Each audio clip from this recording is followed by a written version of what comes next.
Ladies and gentlemen, gentlemen. Oh shit! Toby and Davey.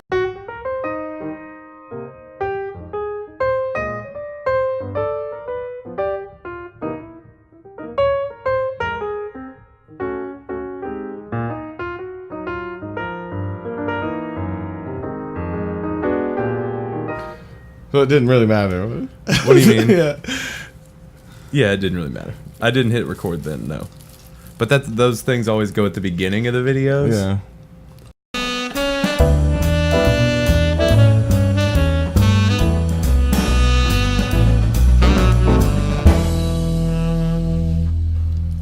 Yeah. What's up, people? Oh shit, we're saying hello already. Hello. Welcome. Hello and welcome to the... This is the 5th. This is our 1 month anniversary, 5th? Toby. Oh. Yeah. And I'm gonna ask the question that's on everybody's mind. What'd you get me? When did I get you? What'd you get me for our anniversary? Oh, okay. Yeah. I'm looking for a present. Topics. You brought me a topic. That's just right. For you. I'm excited to hear about it. Do I also have like a multiple? Yeah. Did I get multiple choices? Yeah. All right. What's the other choice? Well, again, hello and welcome to the 5th episode of A Drink and a Joint with Toby and Davey. I'm Davey. I'm Toby. Yeah, that's Toby. Toby just recently had a birthday, so tell him happy birthday. Yeah, He's turned 27. Yeah. Yeah. It was a good one. I had it was okay. This is the year that all the great musicians die, so at the end of the year I'll know if I was good or not. Yeah. Yeah. If you make it through. But let's see. What are you drinking today? I'm on some margaritas. I'm doing some tequila and margaritas. All right. today. Margaritaville margaritas? Yeah. It's like Stan's dad. Yeah. And it's gone. I am drinking some of Georgia Winery's Dreadhead Red. And it is a nice dry red. I like it. Today we got some Alabama Kush. Alabama Kush, the Alabama Slammer. From the South. From the South. I stay on Kushes. That's why they call me Kush. Yeah, that's what's up. Yeah, Toby's rappist name is Cushing, which is makes sense. It's fitting. Yeah. Yeah, you got a cushiony face. All the fur. Yeah, that's what it is. That's what it's about. But on this show, what we do is we have a drink and we have a joint or 5 and we discuss a topic. And we usually switch between us every week about with who does the topic. Last week we did moon landing conspiracies, which I provided. That was fun. And we also started a new tradition of doing a little bit of news before we get into them. And this week it was my turn to get to do the news. So last week Toby did last week on A Drink and a Joint, Toby reported stalking stories. And you gonna let me fucking finish? You just I'm already getting it. Yeah. All right. Fine. Rude. Today we're going with just like creepy. We're going creepy. We're going creepy stories.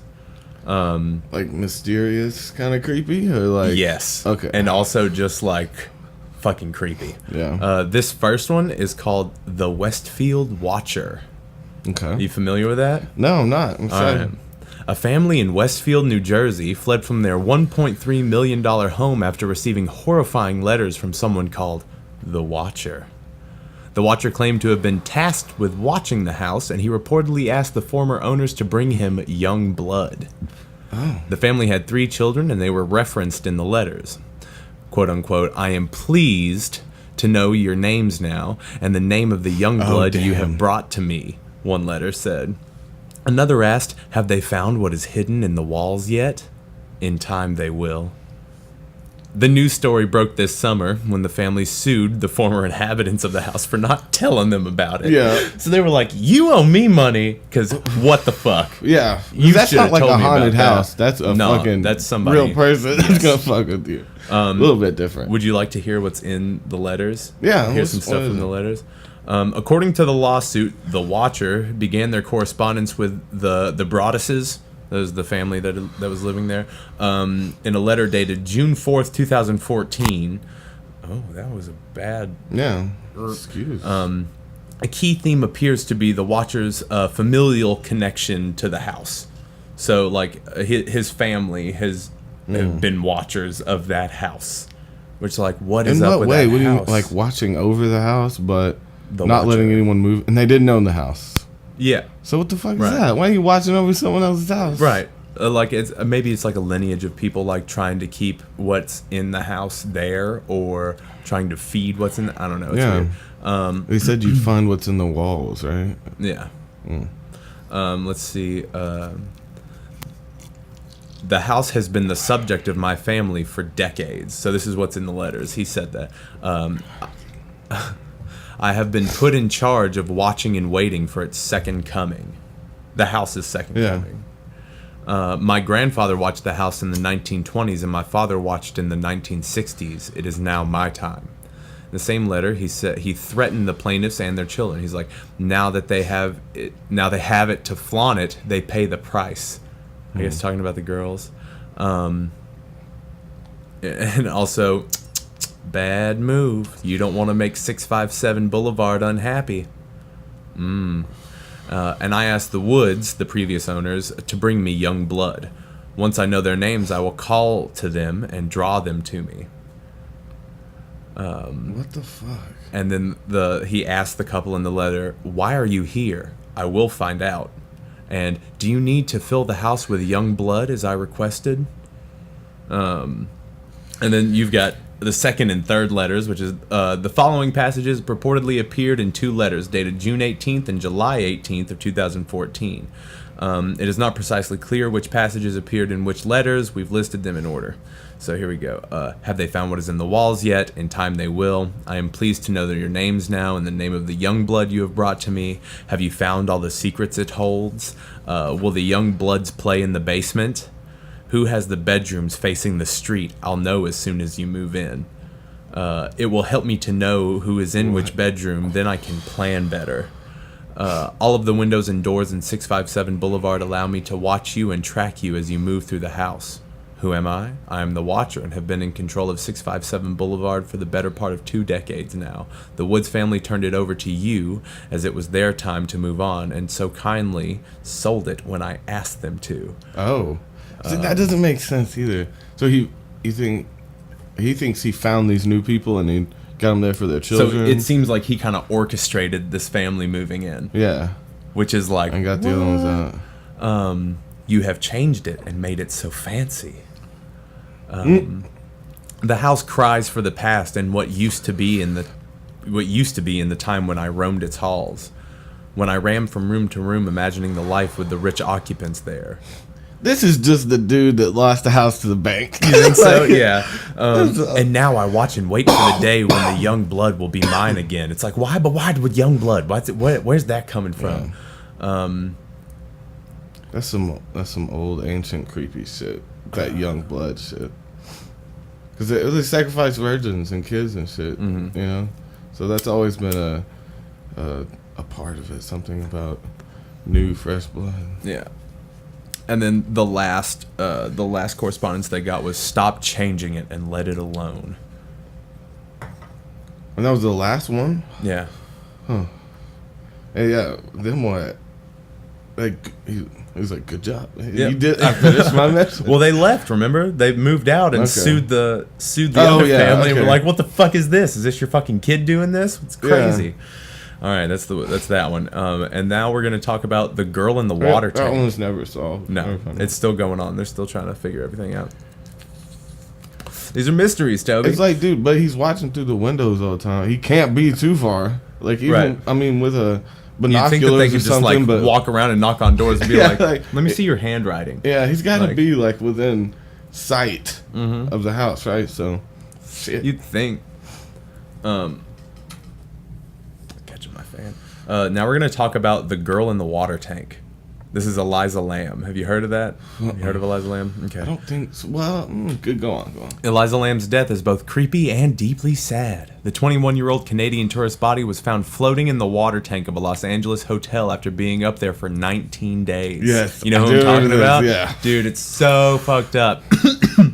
During the time and she was in the water tank, hotel guests had been using the water to shower, brush teeth, and drink. The water tank was covered and the roof door was locked, but the story doesn't stop there. The night of her death, Lamb was recorded acting erratically in an elevator, pressing buttons, running in and out, and acting like she was hiding from someone who couldn't be seen on camera. Her death was ruled an accident, but that's what I don't it's not an accident because she couldn't have shut herself in the water tank. The way those water tanks are set up. Oh, that was the one. She wouldn't have been able. Where the she's video like in the jumping elevator, out. right? She's like jumping, and then like at one out. point she like gets to the edge of the door of it and starts like cringing up and doing like these weird opening hand motions, like, and then she's just gone. What do they surmise is wrong with her then? Like, I don't like. They're like people just don't fucking know what was happening. Yeah. Well, that hotel's supposed to be haunted, or she was on drugs, and like full of serial killers and stuff like that. You know. Yeah. Fucking LA, man. Come to the hotel. We're known for our serial killers. I mean, this is what we got here. I ain't trying to sugarcoat it. Got one per hallway. All right, and this one, this is about Bumblebee, the tuna place, Bumblebee. Okay. In 2012, Jose Molina was doing repairs inside of a giant oven at the Bumblebee Foods factory, but his co-workers didn't check the oven first before loading 12,000 pounds of tuna into the oven and turning it on. Molina was cooked to death inside of the oven, and the company was ordered to pay $6 million for willfully violating worker safety rules. Yeah, that's fucked up. That also happened They did on purpose? in LA. Well, the guy didn't know he was in there, Yeah, but okay. they put 12,000 pounds of tuna in there. Could you not be like the dude in the back being like, hey, don't keep loading this. I'm in here working. Please, hey. But he didn't. So I he did. don't fucking know. He's just. Did he come out in tuna cans? I mean, Get pressed. I mean, you'd think, but like, I don't know how much of him made it out of there. Yeah. How much of him made it out? Because you know they didn't catch it like before they got like a hand or something in there. Yeah. You know. Let's see. The cell phone stalker. Let's see. This is mysteries. Okay, it was a mystery. In 2007, a Washington family became the victims of an elaborate cell phone stalker. Their 16-year-old daughter, Courtney's phone, would send text messages by itself and would reportedly even turn itself on. Family members began receiving phone calls containing death threats or voicemail recordings of private family conversations, including conversations with the police about the stalker. The stalker knew details about what the family members were doing or wearing, and the creepiest thing of all is that all of the calls traced back to the same family's cell phones. Yeah. Even after changing numbers and getting new phones, this still happened. The police were at a loss as to what was happening or how. So he's a because good you hacker, shouldn't be maybe? able, yeah, because like that's high level. Because you really, Yeah. you still shouldn't be able to make it look like they're coming from their Yeah. phones. That dude's good. Yeah, His he's best practice. hacker in the world, and he's using it to fuck with this one family. Yeah, that seems like a waste Yeah. of a good talent. All right, now this one's pretty crazy, and this is about some burglars who found burglars went into a house to rob it and found decomposing bodies of the people that lived there with suicide notes, but no clear sign of or cause of death. Yeah. So These guys called in. They broke into this house to rob it, and then they saw what it was. They saw the bodies there. They saw the suicide notes, and they were like, "This is fucked." So they called the police on themselves. And so the burglars in question thought that they were in for a regular night of Irish burgling when they realized something was wrong with the house. Not only did the home not have any good stuff, but the house smelled like death, and they knew what death smelled like. Oh well, yeah. You know what death smells like. I know you guys know what death smells like. It always smells the same. And which was fair because people were home, but indeed had been dead for months. Rather than scrubbing their DNA from the scene and making a run for it before they were accused of a double homicide, the would-be robbers took their chances by calling their enemies the cops. Yep. the only This is so fun. natural I gotta call cops. predator of the cops. And this is when things get creepy, Toby. For one thing, the bodies of Julia Holmes and Thomas Ruddle were found together with multiple pages of suicide notes and a rifle alongside them, but there was no evidence that the rifle had been discharged or any sign of bullet wounds on the bodies. Wait, they found suicide notes on the robbers? No, they found suicide notes on the bodies. Okay, I was like, maybe they go around, they use like niacin or some fucking poison. They've been dead for show up months. Yeah. Maybe it makes Maybe the they did body it months decay. ago. I don't know. Yeah, I don't know. And they just poured some acid on them in it. Oh, no. That's interesting. Let's see here. Let's see, where was I? But no evidence that the rifle had been discharged or any sign of runs on the body. So then authorities sent away for a toxicology examination, thinking poison, again, like you just said, was the most likely cause of death for the pair. According to the first round of toxicology reports, it wasn't poison, Toby. It was not poison. They didn't go out. What like was it? that. I'll tell you. At least not a kind of poison authorities can detect after 2 months of decay. The next hunch of the police was Colonel Mustard in the farmhouse with a candlestick. Little joke. However, while the first toxicology report was inconclusive, there is no chance that the couple died violently, so death by candlestick was ruled out. Authorities did, however, figure out that the body of Julia Holmes was not really a Julia Holmes, but Cecilia Julia McKitterick, a cold-blooded con woman with 40 aliases, one abandoned child, 3 husbands, 2 stepdaughters who she violently abused in the 80s, 27 months of jail time, and a string of fraud accusations trailing from Ireland to Texas. She was wanted by Irish police and the FBI, but pretty much no one else, as her own son-in-laws refused to claim her ashes after her cremation. Damn. Months before her death, Holmes told contract workers she was dying of cancer, so she didn't have to pay them for their work. Dude, 40 aliases, you gotta be a little schizophrenic, though. If you can handle that many backstories. But how different do you think they were, though? Yeah. Like, they'd probably just be like slight variations of the name. I guess so, yeah. An occupation. Yeah. But if they were detailed, Yeah. I'm just imagining. I'm the town treasurer. And, you know, yeah. Yeah.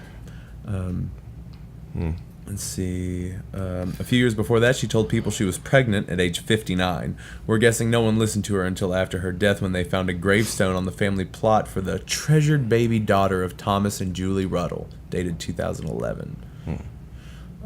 Not only has nobody figured out how Thomas and Julia died, no one has the guts to dig into their alleged baby's grave to see if there's really a person in there. So you know, like Cradle Robin and Grave Robin? Yeah. That's Cradle Grave Robin. Yeah. Grave Cradle Robin. All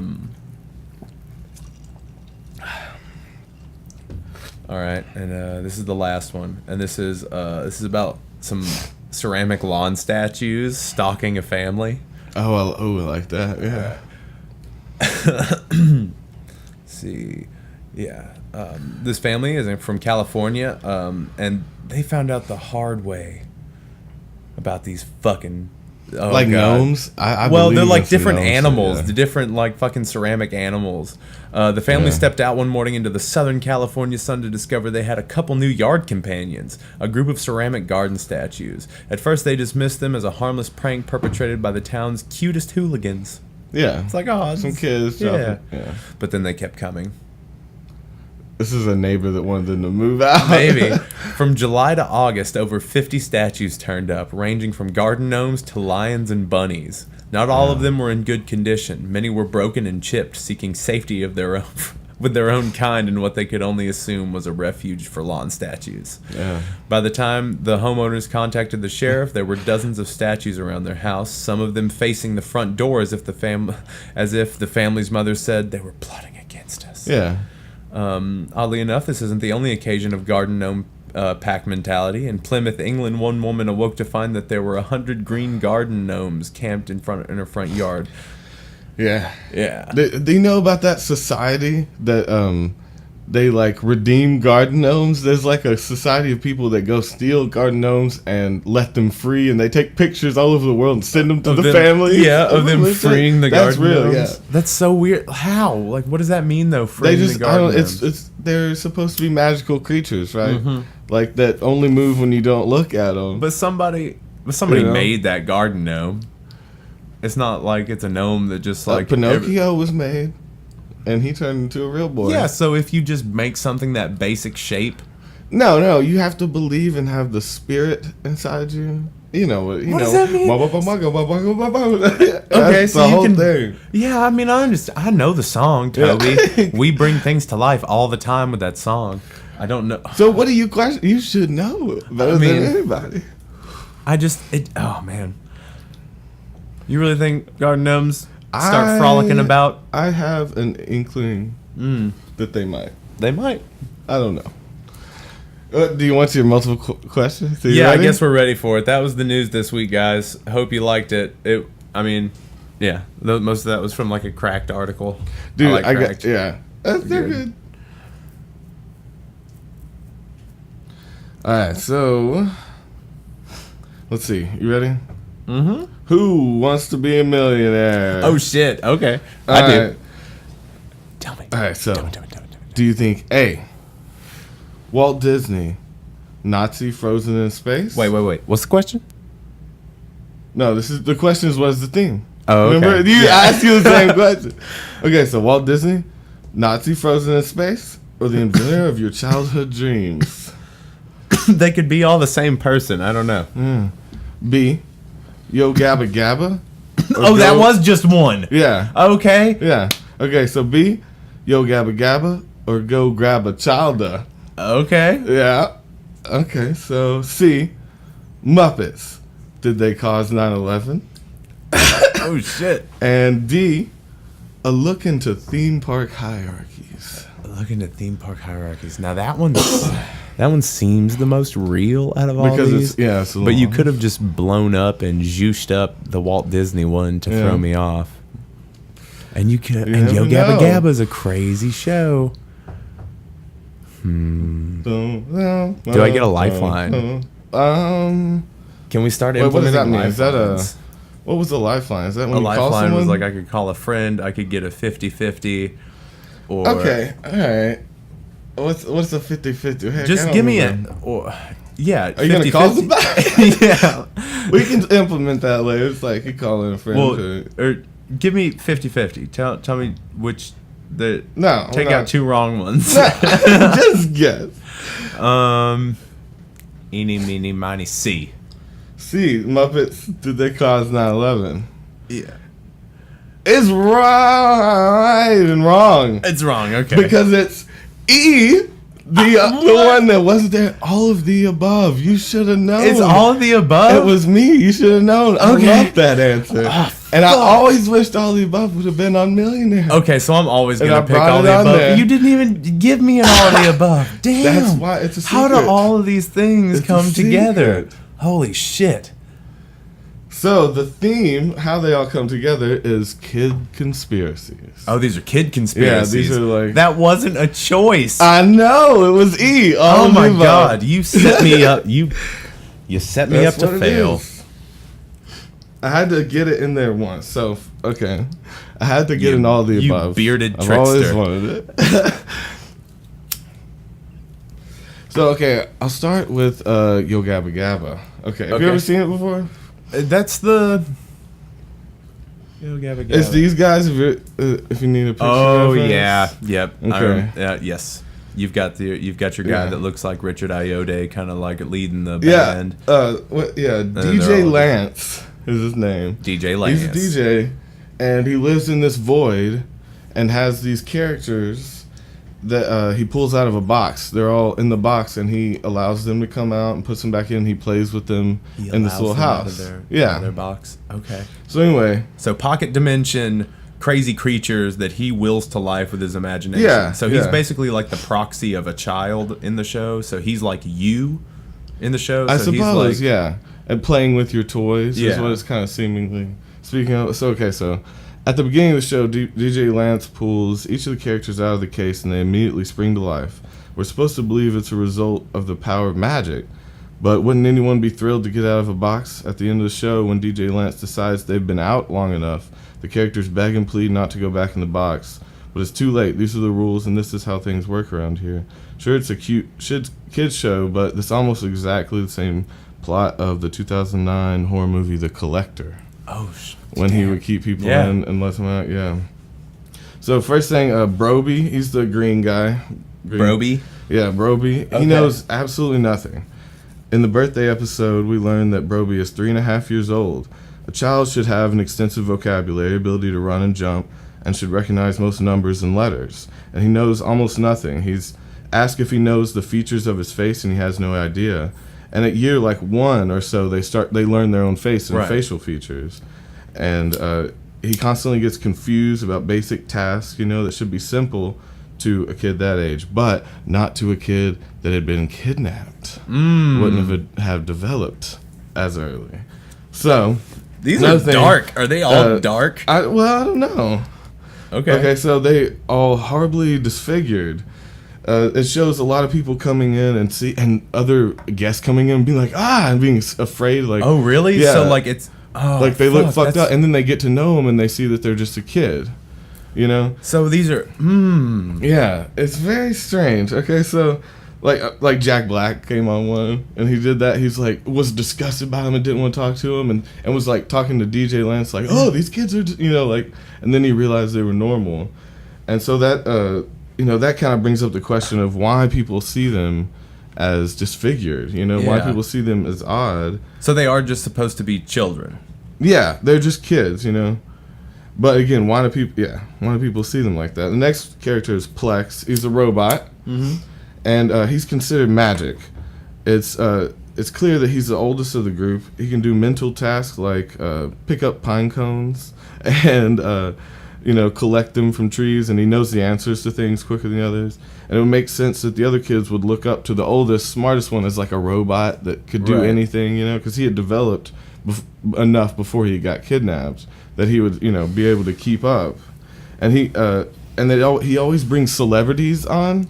Plex, the guy, is always one that brings celebrities on, and it's a theory that's him. He just knows how to turn on the TV. Yeah. And they don't know what he's doing, and he's the one who brings celebrities into their life and makes them happy. It's just because they don't understand how to work the television, And just some dumb fucking kids that got snatched up, and there's just this one that just knows a little bit older, deep.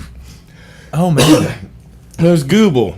He's real sad and crying. A sad shark. Yeah, and he looks like one of the other characters, but the other character only has one eye, and he has two eyes, but he's always crying, and he doesn't live with the other kids. So anyway, he's constantly crying and appears sporadically on the show, and you never learn why he's crying. Think that it's a kid that refuses to be brainwashed like the others and just wants to go back home, and he'll never allow this to happen. And he'll be tortured if he tells the others about him brainwashing them, and that's why he's crying but never revealing actually what's wrong. And he's kept away from the other kids, so he only sees them some of the time.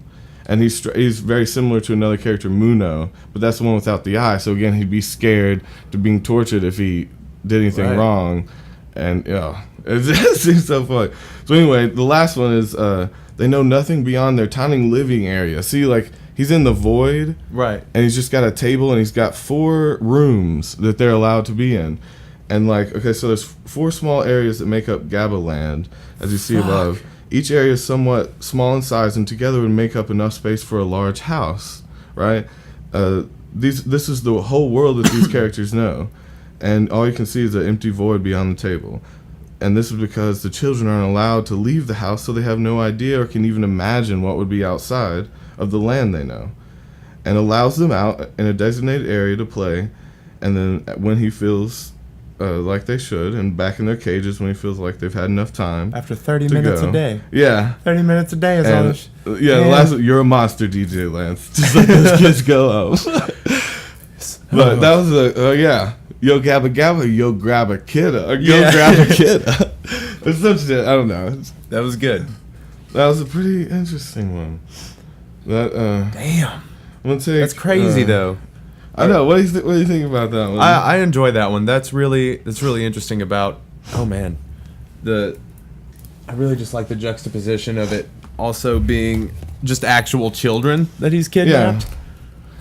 Yeah. It kind of reminds me of Fucking come on! What was that show? Don't Hug Me, I'm Scared. Don't Hug Me, I'm Scared. If you guys haven't seen Don't Hug Me, I'm Scared, this is a plug for that. With today's episode, that is pretty amazing. Yes, there's a lot of theories about that. Very similar thing about him, the uncle kidnapping kids. And then, kidnapping kids in like the 1950s, I think, and they're just kind of like brainwashed by TV. It's super creepy. It's puppets. It's like the beginning of it starts out like a kid's show, but then it just unravels into just nonsense. It's pretty great. Oof. I forgot that I brought a notebook to take notes. What do you got so far? Nothing yet, because I forgot I brought the notebook. Oh yeah, you just said that. It clears It clears my memory like 10 seconds. Yeah. Real quick, like wow, I'm back. Yeah, let me get one of them. What's our next one? Is it Walt Disney and space zombies and shit? It's a little bit about Disney. Grab a kidda. I think I'll actually.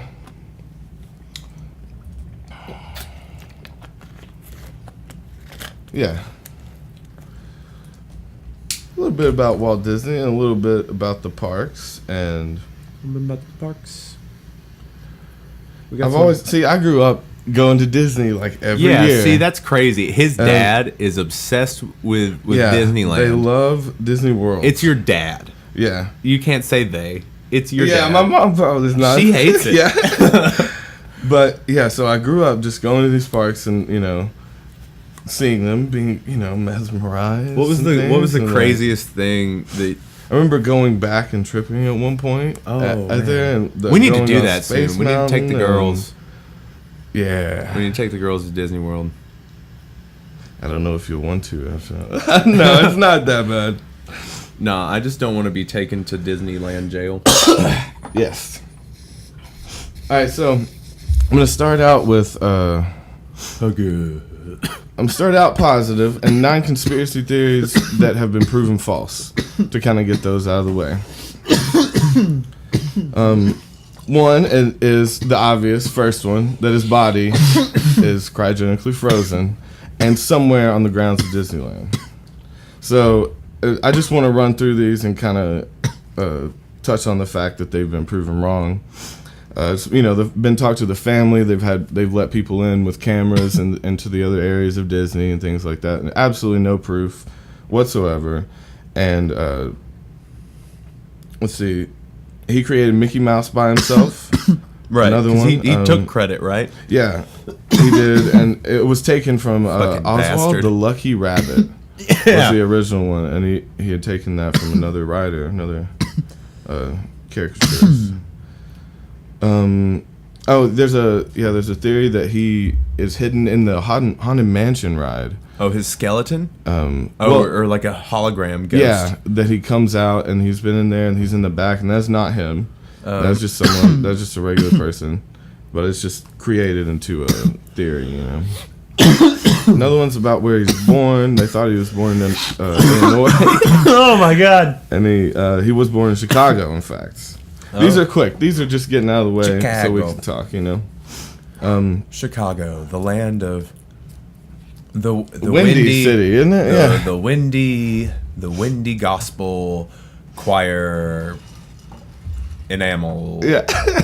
Paint. What? Yeah. I don't know what you're talking about. Windy gospel choir enamel paint. It could have been a Funkadelic song, bro. Yeah. Windy gospel choir. Yeah. Enamel paint. Yeah. That's like a Prince song. A lot of people think that he left video instructions on how to run the park and like his old school, his ideals, methods, and things that he wanted implemented, like that. Do you think that he could have like downloaded his consciousness into his hologram? Well, his likeness, I'm sure, but his consciousness? His consciousness. I mean, I would like to believe. I don't know if the consciousness can live outside of a organic body, right? Like because of a soul, or like because of whatever, because of just the consciousness itself. I think has to have an organic body to be in. Well, if you could map a brain, cats. Did you get it? No. If a brain could be like emulated with technology like with microchips and things like that. Microchips, motherboards. Yeah. Things Do you of that think nature. that could be... I mean, well, they are built from organic materials. There are a lot of metals and motherboards. Things. I don't know. There's a chance that a consciousness could live in a small piece of metal. And I definitely believe the possibility of... Because, like, they say, like, crystals and even, like, becoming, water can hold memory. Yeah. Download yourself into some water, bro. And just flow forever. Yep. So, again, no evidence of this, but it's highly debated. Another one was that he was an anti-Semite, which I've always wondered because there was some propaganda films that he had put out. Well, I wouldn't call them propaganda films. Like they kind of lighten the idea of Nazism. You know, it's like they kind of make you feel for it because it's a little boy. You know, that Donald the focus is around. Donald Duck one you talking about? No, this is he had made ones with it was a little boy that was in the Nazi regime, and it was like just basically him growing up, and it's like kind of like bad Nazis, but look at this little boy and how sweet he is, and it kind of lightened it up, even though it was obviously pushing against it. Yeah, it showed like the weakest young man trying to just be strong, and you know. And it was weird, kind of pushing on that line.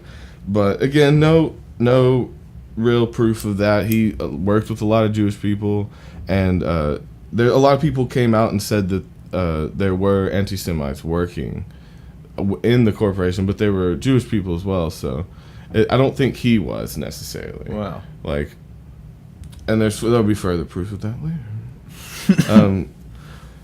So there's another myth about that he left money in his will for the first man who managed to get pregnant, which is super weird, right? That's He's insane. like, I think it's awesome. You should just, I think, you know, or he'd be like, I want a baby. Or someone said that it'll be possible one day. He's like, you know what? I'll bet you I will leave all my money to the motherfucker that gets pregnant in my will. How about that?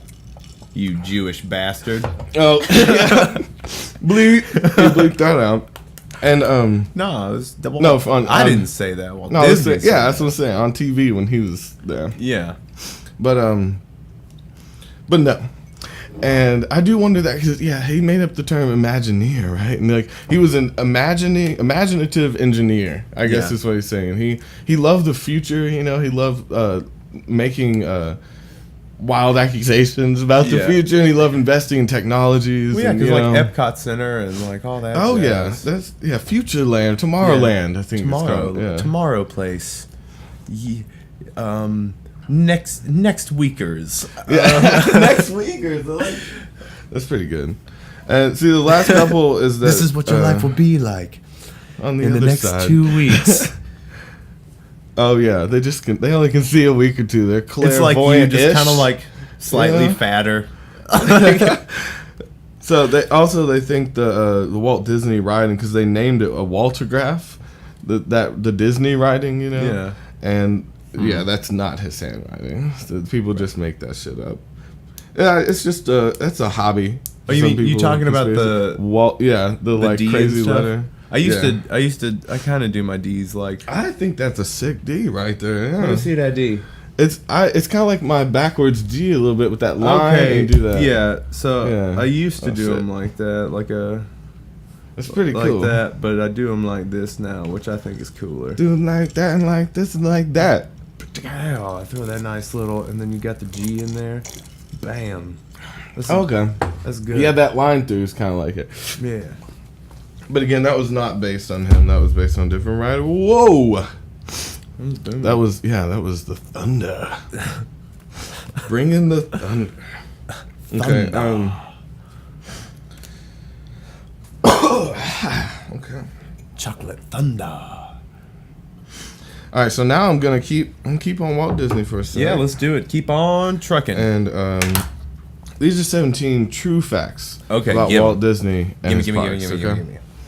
So, I'm gonna eat them Disneyland grew out of Walt Disney's obsession with trains. So when he was a young kid, he loved building trains, and he engineered trains like that he could ride on through his house, like when he was real young. He made ones big enough that him and his family could do, little rides in his house, basically. You think he was like a little... with tracks, and he made the engines for him and stuff. He really wanted to be a conductor. He wanted to work with trains. That's a lot more than just conducting. That's like... Well, yeah, an engineer. Like, well, if I can't have a train at 6 years old, I'm going to build a train at 6 years old. I got to drive this train. Yeah. And he had the That's idea. Crazy. Theme parks that were already in existence, like the idea of that was there, and there was small ones and wood ones, stuff like that. But wasn't he kind of like, were they not kind of poorish? I guess so, but he went around, found medals, and he, read books, and I'm running to the scrapyard. Yeah. I'm going. Who's letting this little kid with a mustache? I knew he had it at 7. I bet he had a mustache. Child with a mustache. Yeah. What do you want? Go on, get. Man. Oh, you little scamp. Here's your metal scraps. Go build your train. I believe in you. that boy, that little Walt. Yeah. He favors that keep him in little line. boy. Never mind. He's like Michael Jackson when he became 35. Be careful. What? When he became 35? Walt Disney was like Michael Jackson when he was like 10. You hear us? That may be controversial. I don't know if we're getting a little controversial. I don't know if you guys are going to like this, but here we go. We're going to shoot it straight to you. Walt Disney, Michael Jackson, 36 years old, same person. Same person, same, That's where their paths intersected. Yeah, they were both Imagineers, You bet your ass they were. And they both made little theme parks in their own house. They did, for children that weren't theirs. Yep. Look at all this. I don't think Walt Disney You should look could at the dance, evidence. though. We will put a chart below this video or this podcast. We're gonna start doing charts, Toby. That's all your right. job. I'll Since do I flow edit chart. everything, you got to do the charts. You better learn how to do these PowerPoints, bro. Because every video we're gonna have a PowerPoint video to play in tandem with it. Yeah. We have a lot of work. We have a today. presentation. Yeah. Today. We have a presentation Okay, tomorrow, so- Toby. 2 was the theme park's opening was a complete disaster. So basically, they announced their opening, the most amazing theme park. Let's see, it's 55. They were opening Disneyland first, and they put out ads and stuff about it's the happiest place dedicated to ideals, dreams, and the hard facts that created America. Like they went hard sell. Yeah, on the putting hard that shit facts out that there. created America. Yeah. Racism, slavery. Yeah. And they put them out Persecution. for about a year before they opened, just flooded them all over the place. So when they opened in 55, they had 6,000 tickets to be issued. Tickets. To be issued to the members of the press, sponsors, and construction workers and their families. That was the only people that were supposed to come. It's kind of like Cartman's thing, you remember? Right. Cartman Land, where only he was allowed in. And, I don't really want the construction workers here, dear. They'll get it dirty. Yeah. So anyway, the day it opened, they had these tickets that were like just a piece of paper that said Disneyland on them, like really easy to forge. And so it ended up being almost 30,000 fucking people showed up to a park that was supposed to have 6,000 in it that day. Right. And they did not prepare for this. And due to the overcrowding, the plumber quit. And so they didn't have working bathrooms or working water fountains. They ran out of food within hours. They didn't have it, broken down. Everything's breaking down. So use way too much. And it's just... That's like how much they were supposed to have within a month or something, And they wore out, so the bearings were breaking down. But it worked, though. The hard sell worked. Yeah, it got everybody there, Yeah. Maybe that's what that is about. I never really thought of it. That's what that's about, the Cartman Land thing. Does it have anything? I heard that also the pavement was still soft. Oh. And, like, women's shoes were, like, sinking into the pavement and stuff because they were walking around in high heels. I'd heard that. It was so fresh. They just said, throw it up. Like, get them here. Pour this. We open in 3 hours. You pour the cement. But you they pour got this asphalt. So really, but they made money from all the concessions, and they sold all the tickets still. So I guess they came out on top. But all the maintenance they had to do, and like people, they're like acting like they're starving and can't like protesting by the end of the day, like pissed that they can't drink water. And you can't drink water and fucking use the toilets. But like still, like you forged the ticket. Yeah, well, the fuck well, for the people who paid though, there were still people. Well, no, I guess they gave them out the press shit. Yeah, so those people were assholes. They got a free day at the park and they were all bitching. But people do that. They're shitty. But yeah, it turned around. They got great response the next time, and it was more under control. They made their tickets way harder to forge, stuff like that. Okay, so number 3, there used to be a wonderful Wizard of Braz on site. Have you heard of that before? So there's like Main Street of Magic Kingdom. Familiar. Yeah. When you walk in, which I'm going to do a side note. I don't know if this is later in it or not, but I want to do a side note of the engineers that built forced perspective on that street. Like if you take a picture down Main Street and then you take a picture the other direction down Main Street, it looks half as long. Like it's they made all of the buildings designed perfectly, and they made everything miniature in the distance, so it looks extra far away. Right. And they have so much designing on forced perspective to make it seem like this long, endless, winding road. Right. And then you look down the other way, and it's like, there's just a bunch of fat people, and it's right there. It's like on the way out, you see the truth. Yeah. Like, and on the way in, you see the magic. Yeah. Because they're like, get the fuck out. Like, you had your fun. Once you're on the other direction of Main Street, they're pushing you out. This is all, they have psychological things built in to drag you in and make you feel fanciful. And then literally the other direction going in the park, all of your forced perspective is off. And now it's not magical. You see the backs of things, and it's pushing you out. And like, I'm tired and hungry, and I don't feel good. And I shouldn't have eaten so many goddamn corn dogs. Yeah. What am I doing? And so by the end of the day, that's for turnover, so because they fit their capacity, and there's people waiting outside, so they have to once you hit the end of the park and turn around, you want to leave, and you're going back. You've seen everything, but now it's the bad side of it. It's all directed to bring you in and push you out, so they can get another customer in, before the day is over. It's an extra ticket they can get. So, God, it's so psychologically put together, which, by the way, is amazing. Yeah, well, I mean, the crazy tactics. I've heard that they also have, like, an agreement with local law enforcement that, like, nobody dies in Disney. What do you mean? Like, they won't pronounce anybody dead in the park. Yeah, just to keep things on. It's like, it's the happiest place on the earth. Nobody dies in Disney. They die in the parking lot. Okay, that's fair. Kick them out. Or they disappear. Yeah. So anyway, on Main Street, one of the stores there originally was this store owned by the Hollywood Maxwell Intimate Apparel Shop, and it was a bra store, and it had bras from like the 1700s up until modern day. Okay. So you could get weird old bras, and you could get brand new ones, and it was like they had this. That's weird. Yeah, it's kind of strange. It's so hot out here. I want a metal pokey ass bra.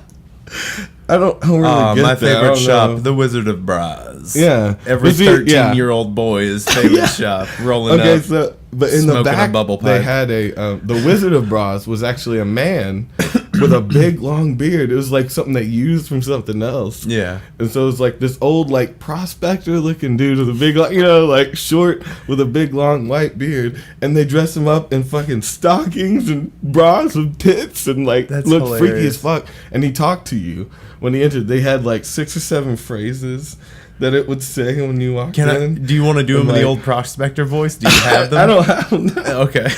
But just a handful of things, just like, welcome to the Wizard of Braz. Yeah. So shit like that. Well, there's gold up in them hills. And by gold, I mean titties. But they eventually took it down. There's a picture of him in the background there. You see how you can almost... That's so creepy. Yeah. Well, come on in. Yeah. Dude, it's so weird. And they kind of made him look like a genie or a gypsy or something like that, too. No, I figure out to cut size with my hands. Yeah. What do you think this is? He's going like that, too. He's like, I don't know. I don't know if you should trust me. But, what year was this? That's when they first opened. Okay. And in the 50s. So dudes walking around in their suits with scotch Yeah, well, see, it's slapping a their family mistress on place. the ass. It's the happiest place on earth. Yeah. And that's one of the first stores you see when you walk down the thing is the bras, you know? It's like your kids are there and they're like, that is weird. Like, what is that? And they had models in the windows wearing the outfits and stuff, you know?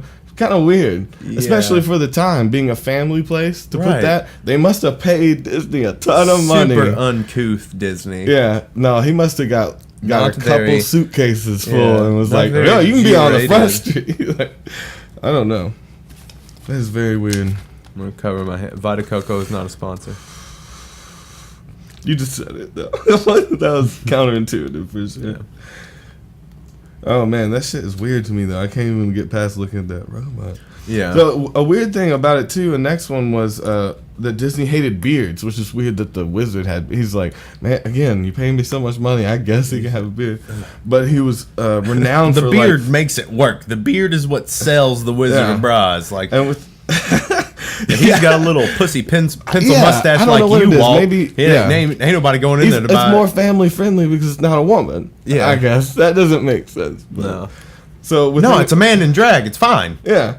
You don't understand, Walt. That's natural. I'm But a a fast woman, talking marketing man. I'm gonna bring Yeah. you in. I'm gonna sit you down. I'm gonna give you a drink, and then I'm gonna sell you on this bearded man wearing a bra. Yeah, So within a couple and of it's years, gonna be me. he started kicking people out that had beards. He started telling, What? like I wouldn't have been. That's why I'm like, what the fuck? You clean yourself up before you come into And, my park, mister. Yeah, from 57 on, they were fucking real harsh until 2000. That's how long it took. We were not allowed to have beards, mustache, any facial hair until 2000 in any Disney park. Is that real? Yes. What the fuck is in, that? In 2000, it relaxed only for mustaches. You're allowed to have mustaches, and that will come into play later as well. But and then again in 2012, but only for short inch-long goatees and what they call baby beards, which I assume is like a 5 o'clock shadow. Yeah. Right? Something like that. Inch-long. But I would be kicked out. Still, I could not work at a Disney place just because Oh, you of my can't beard. work there. Yeah. I thought No, you couldn't no, get no. in. I was like, they're turning motherfuckers away. I Because like that, though. It's like, Yeah, get that's him. what I thought the whole time. Out of the line. That was a George Carlin Yeah. thing when he's going, out of the line. Yeah. Oh, damn. Fuck. But I thought that would have been like, oh, excuse me, sir. Mm. The fuck do you you have to think put that you're beard doing away. here? You cannot carry that beard inside the park. Here's a straight razor. You either kill yourself or cut it off. Yeah. Okay, so this is a turn on where we talked about the Nazi thing because You said space zombie Nazis or some shit. no, I said Nazi head in space. Well, yeah, that's later, but so apparently it was the exact opposite. That he hated communists. Maybe he put on a show. Yeah. But he. I feel like you're blocking would your talk face about a lot it with the microphone. I know. I'm trying to get in. I'm trying to get in on. So he would go on the news. You know, he talked to a lot of people. I'm trying. I've tried different. I don't know. I'm just there. It's cool. It's fine.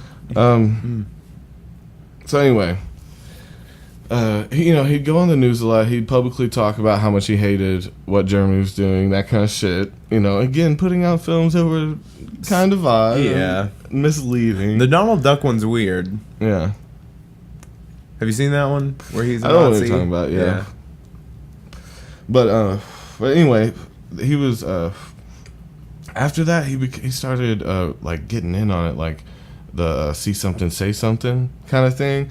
And he started calling in a lot of his staff members to the U.S. authorities as possible Marxist agitators. A lot of the studio workers and some of the actors.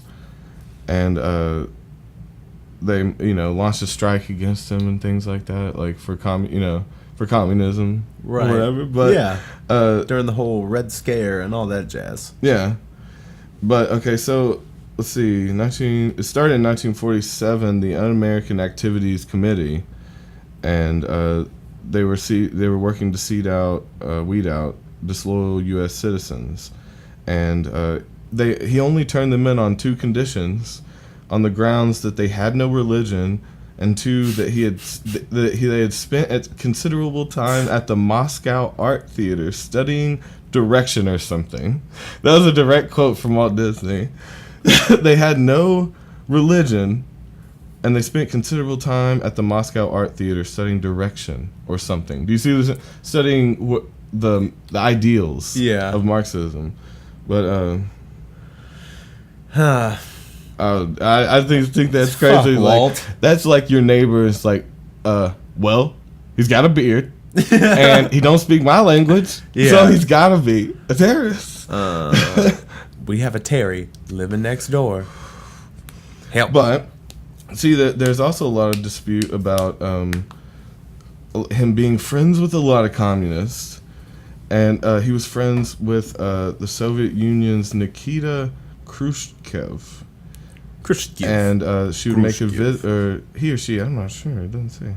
But they would make official visits to Hollywood with meeting him and going to anti-communist protests and stuff to meet with him, though. So it was like, but she was working for the communist government, you know? Right. So, yeah, so it's highly disputed whether... Like, come here, I want you to see something. Yeah. This would be the safest place and see, for us to meet. It was supposed to be like she was visiting Disneyland, or she was going to, you know, like, she always had, that was the main one, I guess, because they could meet there, probably. Easier than anywhere else. Okay, so we're on number 7 now. So of how many? 17. Okay.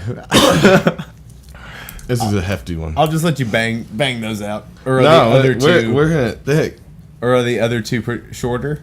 We're gonna go hard. Okay. All right.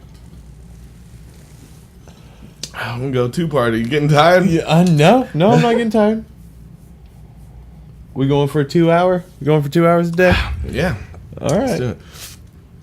Okay, so number 7, leaving human remains in the park. So there's been a lot of talk about whether his body was frozen, right, or his head was frozen. And there's talk about it being in the park, and talk about it being sent into space, into orbit. You know, how can it be so many places at once? Yeah, there's no telling. But okay, so there's plenty of evidence. You can look it up and go to his grave. He was cremated, and they put some of the remains into a urn. I'm yearning for an urn. But, oh, that's weird. Oh, let's do second joint.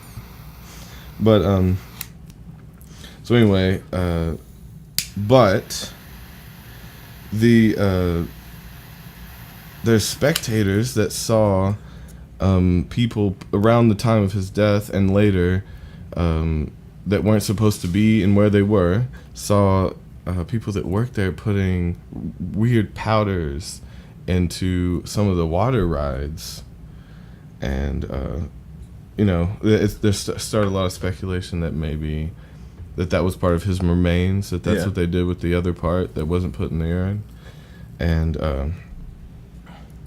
so they were just like spreading him throughout the park. Yeah, is what they thought. And see, earlier there was a weird thing while he was alive that he when he did It's a Small World, you know. Yeah. He kind of did this public like bring everybody. It was supposed to be a ride that brought all, you know, races together. Right. You know, he's trying to solve racism with a ride with short people. Right. That's kind of weird, but at the ceremony, he had people from different countries pour bits of water from different streams from all over the world into the water of the It's a Small World ride, and had this little ceremony about it. And he poured some American water, and they, you know, okay, it was very weird. So that's again later kind of something he probably would have put in his will. Like, I want to be in the water rides. I want to be a part of Disney Land and Disney World forever. Right. I'm like, yeah. So that's kind of weird. And I believe that he might be floating around. Yeah, I mean, like, why not? But again, about the cryogenics, why? I couldn't find any evidence of like why that rumor started if it wasn't true. There's, you know, there's just a lot of evidence that it isn't true. There's not really any signs of why that started, you know? Yeah, because and they could be good at hiding it. I don't know. It was Greg. Greg did that.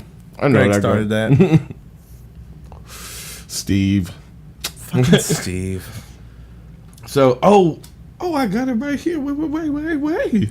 Okay, so Walt Disney wanted to be frozen. He revealed in a 1972 interview. I must have skipped over that earlier. Okay. And I guess that's what started it. Yeah. He said in the Obviously. interview. Yeah, I figured it out. Okay. How? Who?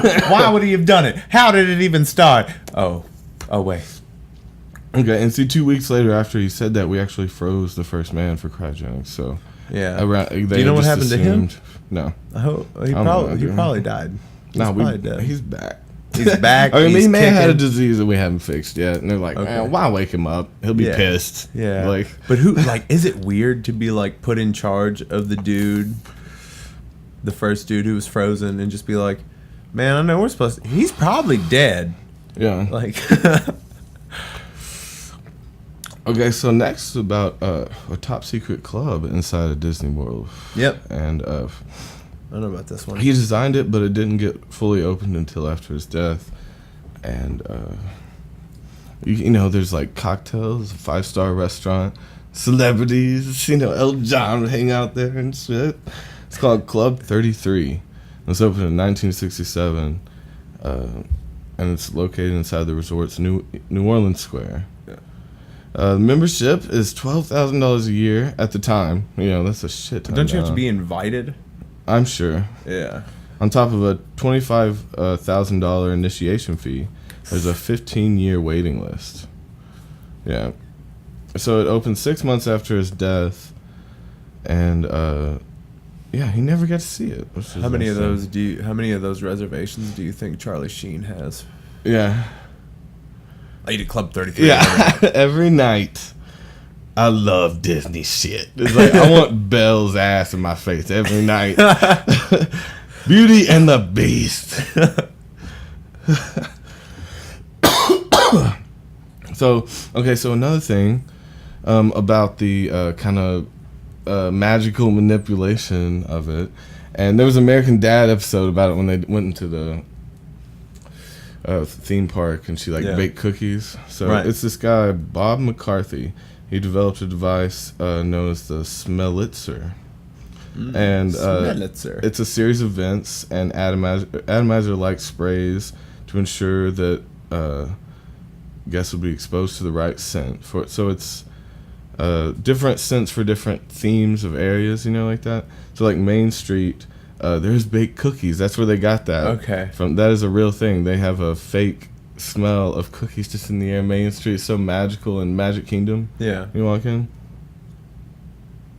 And the Pirates of the Caribbean, you'll be exposed to it's tangy, salty sea air that they try. You know, it's a little more humid. Yeah. In that area.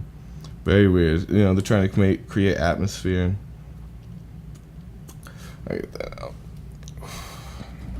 The name itself is apparently a play on the military howitzer.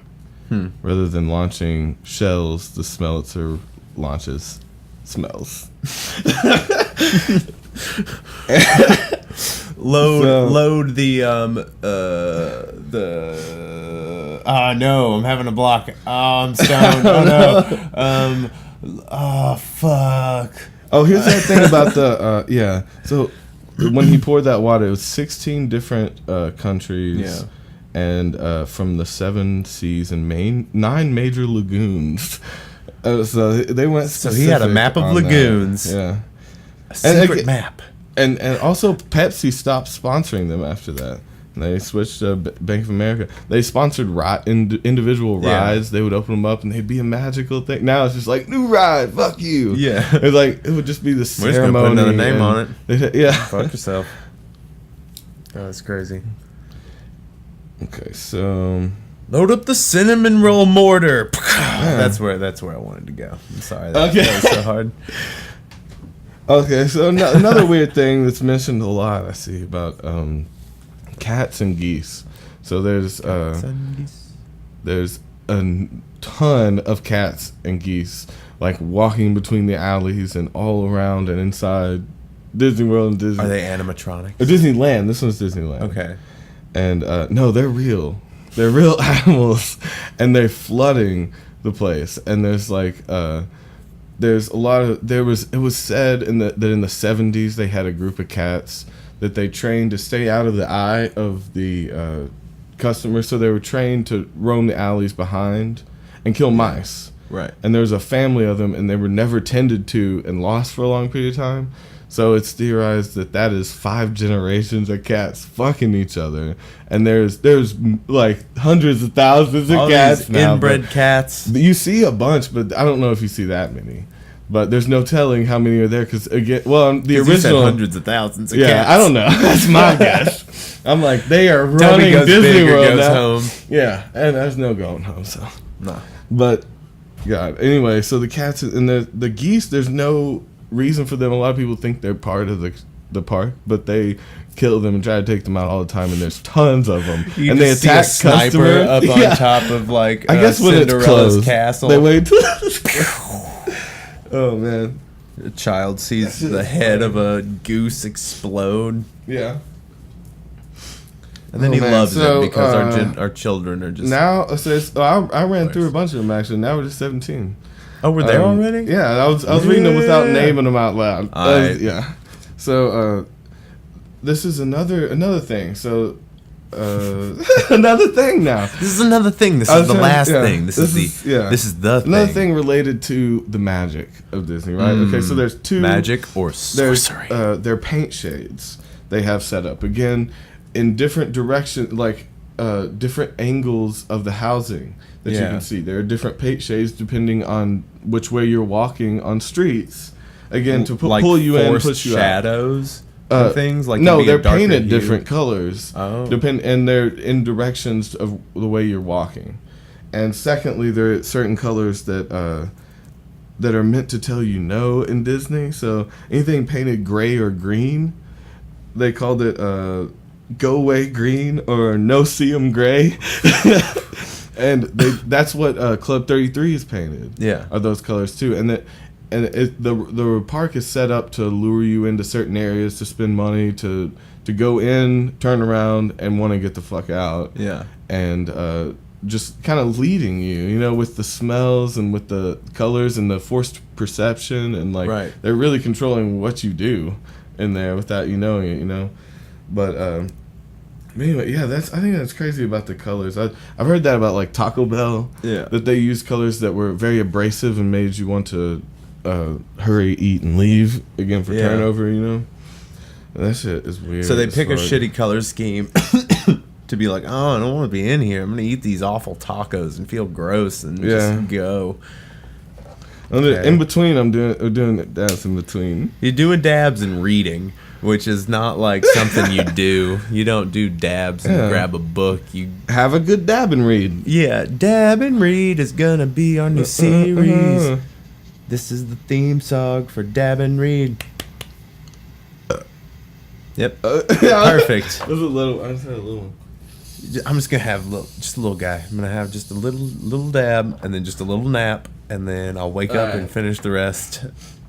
No, I still want a bowl. You want to pack a bowl? I guess. Yeah, I'll pack a bowl. All right, you ready for a new topic? You don't want to? Yeah. Yes. Well, it's not new topic, but it's still kind of mini Disney topic. related. We're hitting some mini topics, which I like this format. I like Yeah. going through different little mini topics. Yeah. It's pretty good. So, okay, so this next one, remember the theme park hierarchies? Yeah. Okay, so this one is about this guy who kind of did a tell-all. He worked as a Jack Sparrow in Disneyland for a long time, and He had to have facial hair. That's probably yeah. when they See, that changed was that. that was one of the things at the time they only had mustaches allowed, Yeah. and he had to have a goatee. And he was a impersonator before at like fairs, shit like that. Yeah. And but he fought them. He's like, my character has to have it, and that's when they kind of expanded it a little bit. Okay. I don't think the full beards, but at least for him, If you work at Disneyland or Disney World, this man. if you have a beard and This work at man Disneyland, fought for your contact me rights. because I want to know. I want to know why I can't be fucking a bearded Aladdin. Oh, I don't look anything that's like also him. like a whitewashing thing, and you don't Yeah. want to do that. He's supposed to be. I want to be really magical. stern. You want to be magical. In whatever way I can be, but You're So- gonna be a Gaston, and you know it. so this is some talking about when he first got hired. So Mm-hmm. there was 37 people that he was with, and only 15 had been chosen. that day, and the first thing they told him when they got hired as Jack Sparrows was about horny women coming on to them, and they were very worried about little girls too, because that's just it's just a very handsome man talking to you, like it's like, and under even 17, I mean, that's not a little girl, that's like she's knows what she's doing. It's like, right, but that still pushed a no-go. Issues, yeah. Again, if you work at Disneyland or Disney World, listen, you probably already had the horny lady talk. And it's like one of the first things they told him when they got hired was about Esmeralda from The Hunchback of Notre Dame. She's like, she's a slut. Like, she's very flirtatious, and they eventually fired her because of that shit. She it'd be drunk men grabbing her ass and shit, and she'd provoke it, and like just kind of stuff like that. Fuck. The first male character he saw pulled was Tarzan, because he wore a little flap over his dick and butt, and it's like his butt was hanging out, and just everybody would grab his ass, I guess. Yeah. All the girls would grab his ass and like leave him notes, like. And numbers and shit like that. So he got taken away? They just took him out of the park? Again, because he's probably like, yeah! And there's like kids around. They're like, we're not going to have a Tarzan it's like, anymore. This is like Dancing Bears, some Chippendales. And Chippendale right over there. Mm-hmm. We already have enough Chippendale at this park. But, so anyway, one of the first things they told him was to tone it down. To tone down the sexuality of Jack Sparrow. Yeah. So it's like they.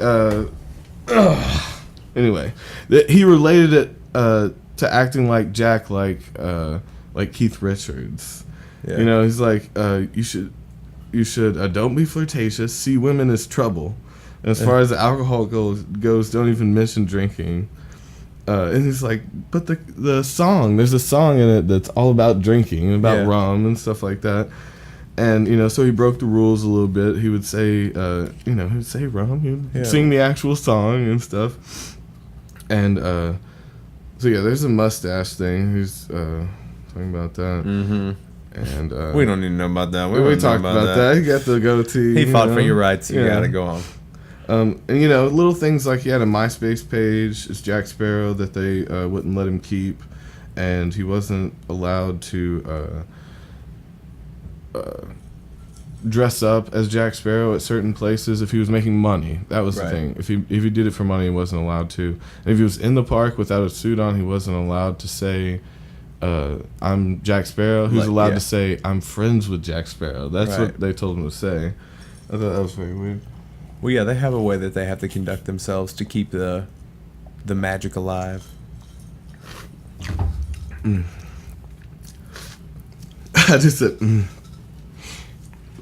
So anyway, they had so the hierarchy. They had kind of a different levels. They had face characters like Jack, Aladdin, Mad Hatter, people without masks and suits on.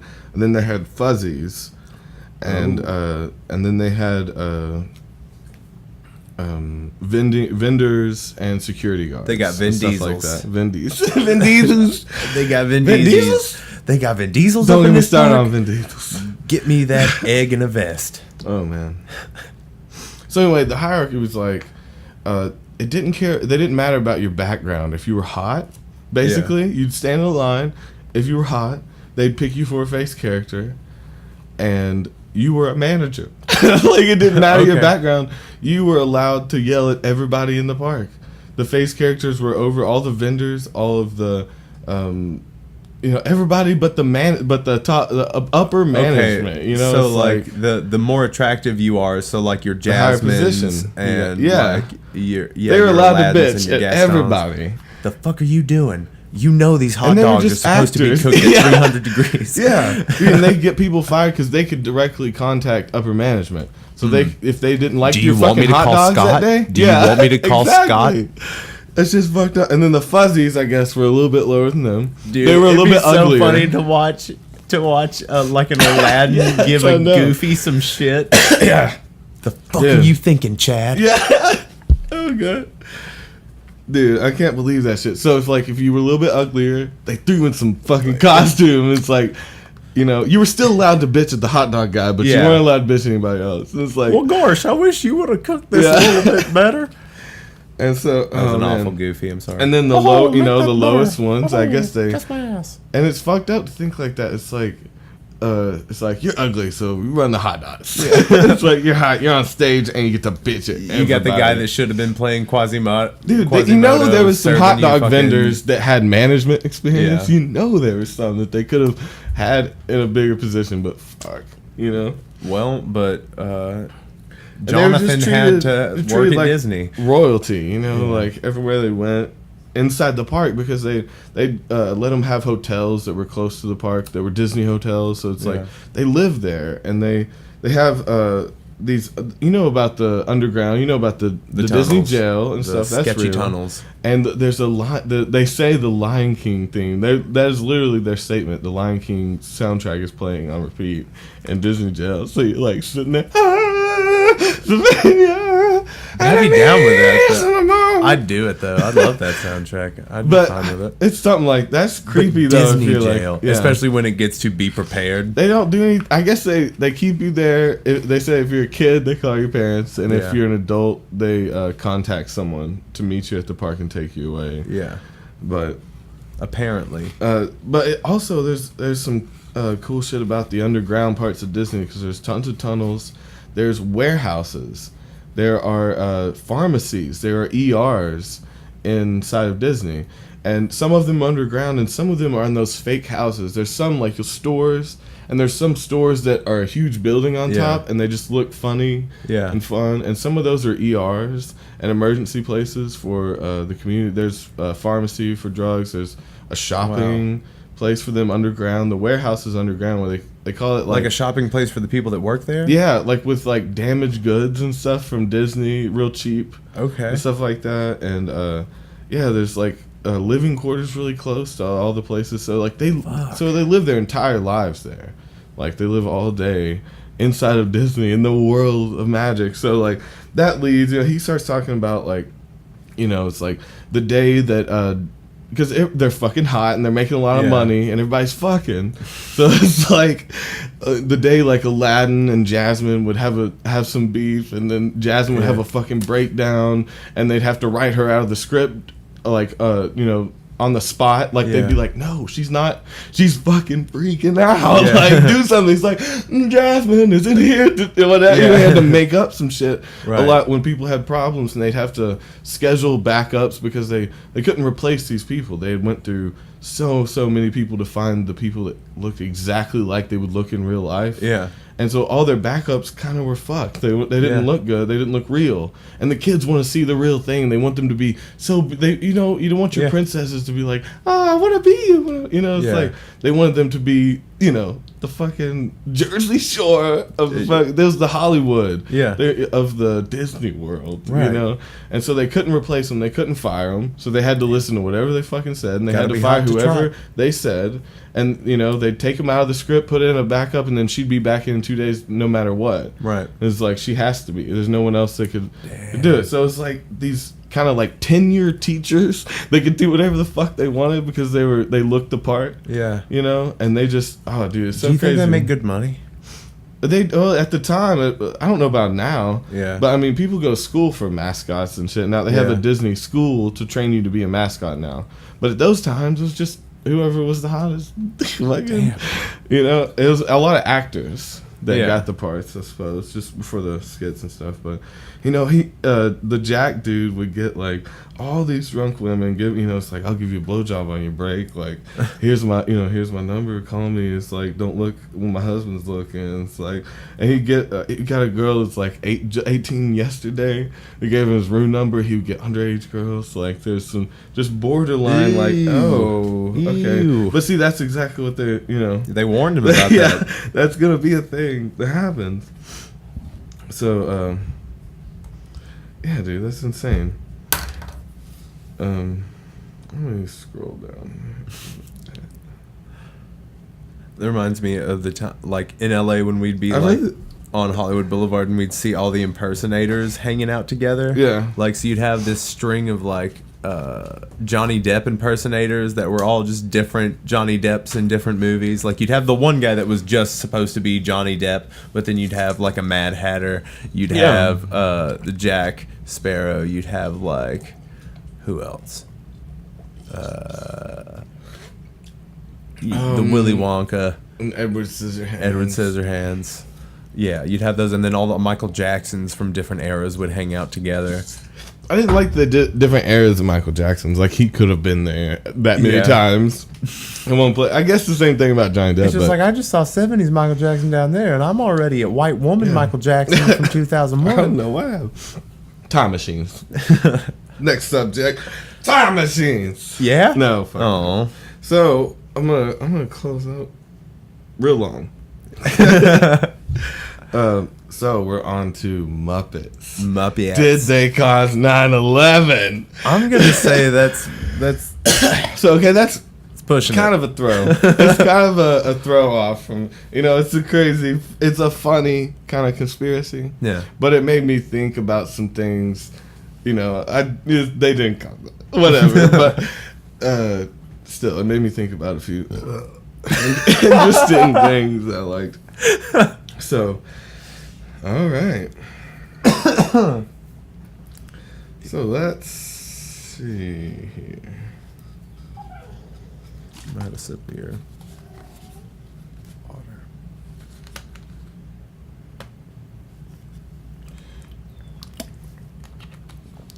Oh, it's so much dead air. It's so much dead air. We're losing viewers. They're gone. Oh, they're gone now. My bad. We'll take Everybody's that out. gone. Everybody's left. They've checked out on reading. us.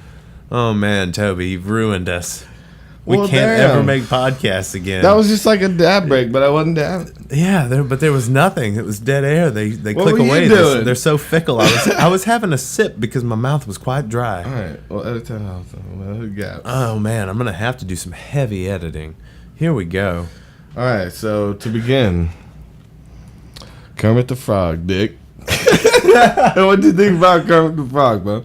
So anyway, the first loose theory is the first time they show any involvement was... They showed involvement? Well, no. The first time something was coincidentally mentioned was in the very Merry Muppet Christmas. Very Merry Muppet Christmas. And, everybody knows that song. Yeah. David Arquette was in it. Yeah. That's random. He wrote that But song. anyway, so it showed one scene through a window when Kermit, they did kind of a It's a Wonderful Life on him, like took him back with those On Kermit? Yeah. And like before he was taken through that, he the Twin Towers weren't in his windows. And then when he was taken through it, they were, so it was like implying that if Kermit the Frog didn't exist, that the Twin Towers wouldn't have fell, So that was a stupid little sign. And they put out many things like this, like right before they're like Cookie Monster eating the Twin Towers, shit like that. It's very weird. And that's right before that happened? Yeah. What year did that book come out? I don't know. No, that was a movie. Oh, that's from the movie? Yeah, Oh, no. that was a movie. But You guys. So there was just a lot of weird things.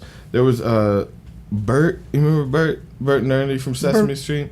So there's a connection between their lives because of Kermit. Kermit was on Sesame Street as an entertainer, as an actor. Okay. And so it's believed their universes, that's where they cross over right there, is that everyone on Sesame Street is real, and the player, like Kermit and his friends, were musicians and actors. So it's wondered whether what they talked about was who they were in their actual life, if they're acting for the Sesame Street people, the real people, right, the struggling people in a way. Yeah. But anyway, so Bert has been seen weirdly in all these Bin Laden pictures of Osama Bin Laden and things like that. Yeah. And it is the real puppet. Like, you could say it was put in there and stuff like that, sure. But it's like at protests, like on the news when they're scanning through, it'll be a Bert in the back of the Osama Bin Laden. It's a real puppet there that was there at some of the pictures. with Wow. them and stuff like that, and they would go meet with people That's all over that's the world. fucking you know? weird. There's one right there. There's a scan. You see the picture with the little vert in the back? But that's See, you would so say that was put in, strange. but why would the Al Why Qaeda would- people put Bert in? That was Yeah. like a sign they were holding. Bert. You see what I'm saying? Just Why by would they Bin put it in Laden. there? That's so strange. Do you think they just liked like Sesame Street? Why? Why they- is it so cryptic Yeah, they went and unnecessary? all over the world though. Like They didn't have to do that. Even if met- they had involvement, why would they do that? Yeah, they didn't. Yeah, I don't understand. But see, like they would go all over the world. They would go Unless they're saying that these Muppets are actual like entities. Yeah. Well, no. Is just It's like more about the real people walking puppets. that run the puppets. The same people were in control of those same puppets everywhere they went. It wasn't a different guy that would run Kermit when he went across the world So you to think meet. Osama bin Laden? No, no. Did Bert? Oh shit. No, but it was the same people hired to do those Hashtag puppets. So Osama is Bert. when one of them would get invited to meet they would go all over the world and meet leaders. They would be allowed in places that literally CIA agents weren't allowed to take pictures in countries that U.S. citizens weren't allowed because they were popular and they liked them. And so the guy who ran the puppet was allowed to go into these countries and, going into these mansions and places of princes and things that they weren't allowed in the country of just because they were Kermit or just because they were Big Bird and shit, So the people were allowed access, heavy access. That's so weird. The Muppets crew the fuck is that about? were given number of above CIA level international passes many times over the years, so that they were allowed to. Originally it was for like meeting celebrities and stuff like that, but then like leaders wanted to meet them and like they got very popular. I would really, I'd really just like to meet Bert. Yeah, and ask him if he was with Osama.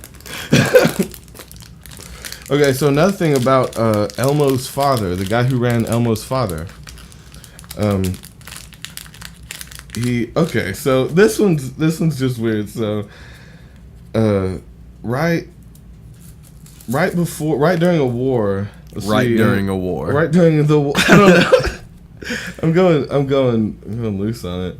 Okay, so We're just it broad was in strokes. 2001. It was before September 11th, though. Okay. And the father, the guy who ran that puppet, mysteriously disappeared 3 days before 9/11. Mm-hmm. And the day, or no, 3 days. Oh no, it was 3 days before Saddam Hussein was executed. The September 11th was he got hired soon after. So he disappeared a few days before Saddam Hussein was killed. And he only announced to his family that he was being deployed, and everyone assumed that meant for the military, but he never specified. And this dude was crazy, and he wrote a lot of books and traveled the world, and he was a politician, an underground politician, and that's originally how he got the access to become a politician, was working with fucking the Muppets and shit and Sesame Street. And so that went on. He is also the person who made the Tickle Me Elmos. He worked on that with another guy. So this is the guy that used to do the voice of Elmo? No. The first one was Elmo's dad, Okay. the guy who did the voice and held the puppet. Okay. And he worked with the guy who did Elmo and the guy who worked on the Tickle Me Elmo toy. Okay, so this guy's son is Elmo. Played In Elmo. the world, yeah. Yeah. In the world, yeah. But so the guy who he worked with that made the Tickle Me Elmos was he was a renowned engineer and a physics major, and he made the microchips for it, and he pretty much designed the entire thing. He was a former aerospace employee, math prodigy, like he was a genius. And he designed it to move and the animatronics and things behind that. And there was a lot of weird talk about, like he was allowed to move mass numbers of unregistered electronic equipment across the country without being questioned because he was working with the Tickle Me Elmos. And so there would just be numbers and numbers of, they would just let him pass, because they knew it was related with, Yeah. And so there was tons of trucks that weren't counted, and they never knew where they went. And there was a shipment delivered to a warehouse really close to the Olympic Park bombing right before it. Yeah. That wasn't a warehouse that made toys, that was evacuated soon before. So it had been sent to a warehouse, one of the first ones on record that they didn't make Tickle Me Elmos there, Damn. And again, if it was why wouldn't they send it to the warehouse or why wouldn't they still be there, after things like that. Shit. And so they, there's a lot of talk about that, about him being part of the Unabomber thing, right? Because he was right there, and he had all the equipment, all this unmarked, not looked at electronic equipment, and he was an aerospace designer, knew how to make bombs, and it was just maybe a weird coincidence, but very strange. And the last one on here is Big Bird. Okay, so another weird thing. Oh shit, Big Bird into some weird shit. Well, one weird thing about him was that he's a big ass bird. Like he should have been. I'm just kidding. He was real. He's a big bird. But feathery motherfucker. The person who was in Big Bird and running not in Big Bird, but running Big Bird. No, there's somebody. I mean, it's a suit. I thought it was not a big puppet. Somebody's in there. It's just like one of their hands is working the head. Oh, okay. And the other hand is static, or someone else is moving it. Yeah. Okay. But anyway, Big Bird was supposed to be on the Challenger, relating to your thing, right? In 1986, and he was there and allowed, again, access to extremely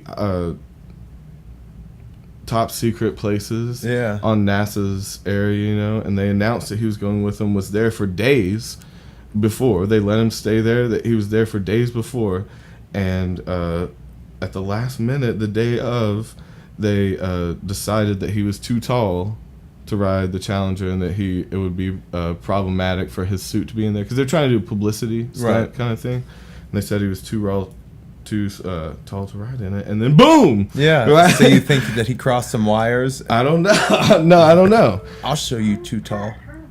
Oh, that was weird. What was that? That was a Roomba talking to us. Damn, Roomba. That's freaky. See, it was getting spooky. Yeah, what the? I gotta sum this up. So anyway, all these connections in between where they're allowed and stuff like that. And lastly, we have the Rainbow Connection. Okay, you remember that song? Someday you'll find it. The Rainbow Connection. The writer of the Rainbow Connection, right, is Paul Williams. Paul L. Williams. Do you know his works and stuff like that? No, but I know that he wrote that song. He's a writer, and guess what his books are about? I'll read you a few names of his books. Islam, Al Qaeda, Operation Gladio, Exposed.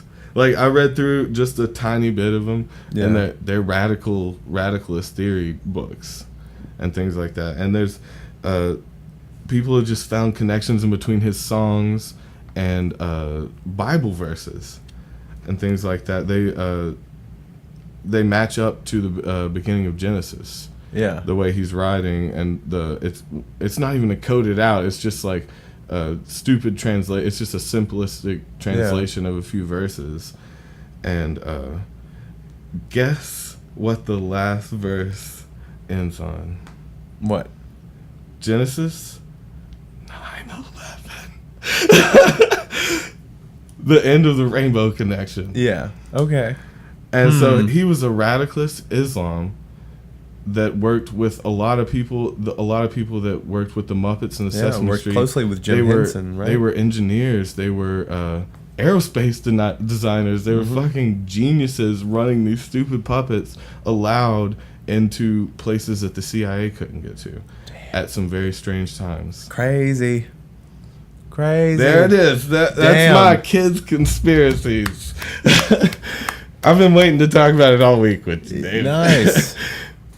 It's, I don't know if I can actually put this up as kids' conspiracies. no, you don't have to say that. I don't know what to Because that'll seem weird. Yeah, kids will find it, and they're not supposed to find this show. I'm a kid. These are good conspiracies. So maybe childhood conspiracies, Maybe. or Sesame Street Smith Sesame Week. Yeah. Sesame Creep. I should work for one of those tabloids. Sesame Street or Sesame Bin Laden. Yeah. Oh man, this shit is fun. All right. Well, thank you, Toby. That was a great first topic from you. Next week I will do the topic. Yeah, I'm excited. We'll have another drink and another joint. Yeah. You can get at us on YouTube and leave us a good review on podcasts. Let us know what kind of topics you would like us to go over. We can't just make all these up on the top of our head. Damn. Yeah, that's a lot of work. So just get at us and tell us what you want us to do. You can email us your topics at lucidproductionspresents@gmail.com. And as always, we've got some Xena art. Yep. So check that out. Young stuff. And happy anniversary, Toby. Yep. Love you too. That's what they say. You gonna tell him bye? Hey, I didn't mean it. You didn't mean it. You gotta tell him bye. Goodbye.